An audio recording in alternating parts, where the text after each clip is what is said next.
Oui, la particularité de l'initiative 3N, c'est que c'est une stratégie qui est bâtie, une stratégie nigérienne qui est bâtie sur la base d'un diagnostic qui a été fait au Niger et de la situation réelle du Niger. Donc, c'est quoi le Niger? Donc, c'est un pays, c'est 1 267 000 km², qui a telle caractéristique écologique, qui a telle potentialité de production, qui a telle force, qui a telle faiblesse.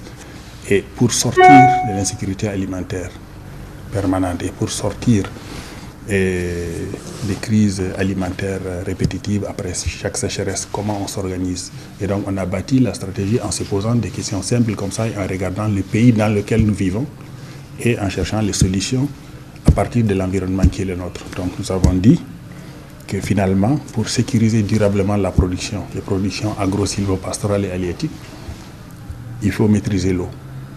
Il faut maîtriser l'eau. Certains pays où il ne plaît pas beaucoup, mais la quantité d'eau qui tombe, si elle est récoltée, si elle est bien gérée, si elle est mise à la disposition des productions, on peut sécuriser durablement les populations, leur production et leurs revenus, augmenter leurs revenus.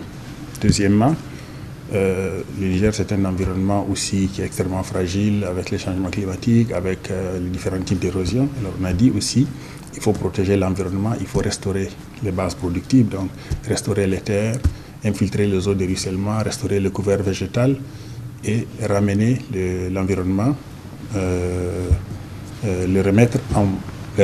sécuriser. Voilà, le sécuriser, et comme ça, c'est le cadre de production en ce moment qu'on sécurise, mais en même temps, c'est des actions qu'on fait pour faire face au changement climatique, donc des actions d'adaptation, des éléments d'adaptation, parce que aussi vous changez l'environnement et vous créez les meilleures conditions pour la production.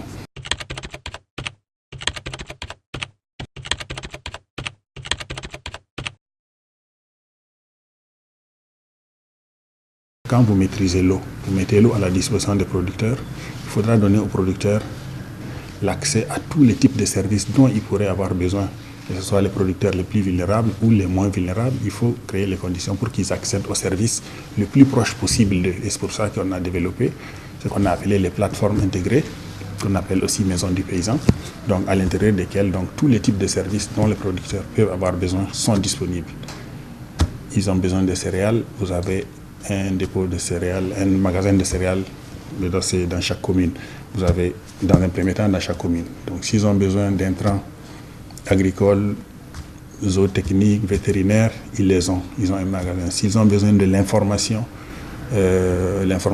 pour mieux produire, ils ont l'accès à l'information. S'ils ont besoin du matériel agricole, il y a une unité qui leur fournit du matériel agricole. S'ils veulent réparer le matériel agricole, ils ont également un centre pour le matériel agricole.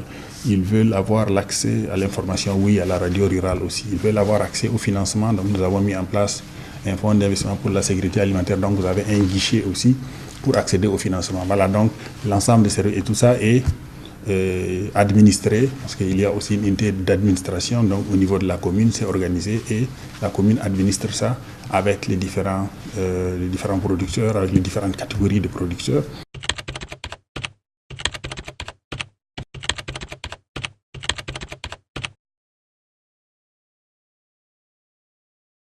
Donc, on maîtrise l'eau, on la met à la disposition de la production.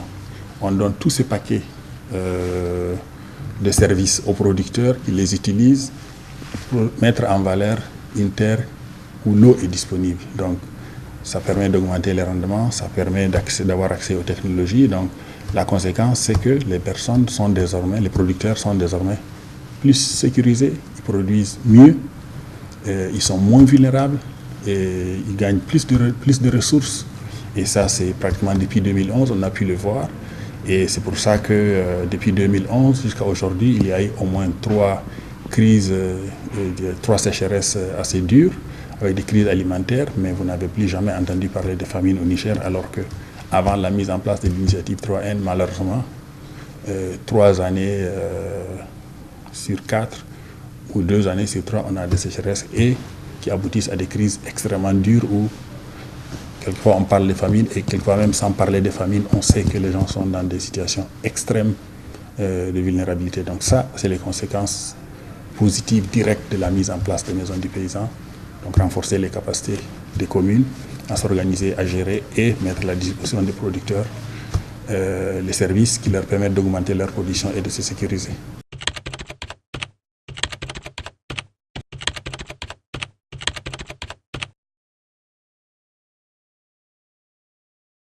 L'objectif d'ici 2021, c'est de faire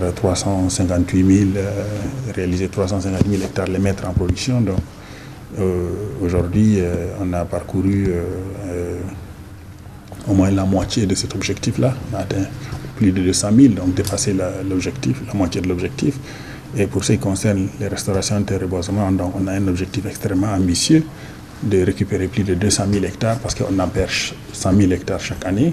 Et pour ce qui concerne les maisons des paysans, nous avons 255 communes, donc nous devrons réaliser au moins 255 maisons des paysans d'ici 2021. Là, nous avons réalisé des maisons du paysan complètes où j'avais cité tout à l'heure les éléments qui composent une maison du paysan. Donc les maisons du paysan complètes, nous avons une trentaine, un peu moins de 40 qui sont complètes, mais vous avez pratiquement dans chaque commune 2, 3, 4, 5 éléments de cette maison du paysan en fonction des besoins prioritaires des communautés. Et progressivement, ces maisons du paysan incomplètes sont complétées et le renforcement des capacités, la mise en place des capacités pour les gérer donc vont être développés et les différents outils développés.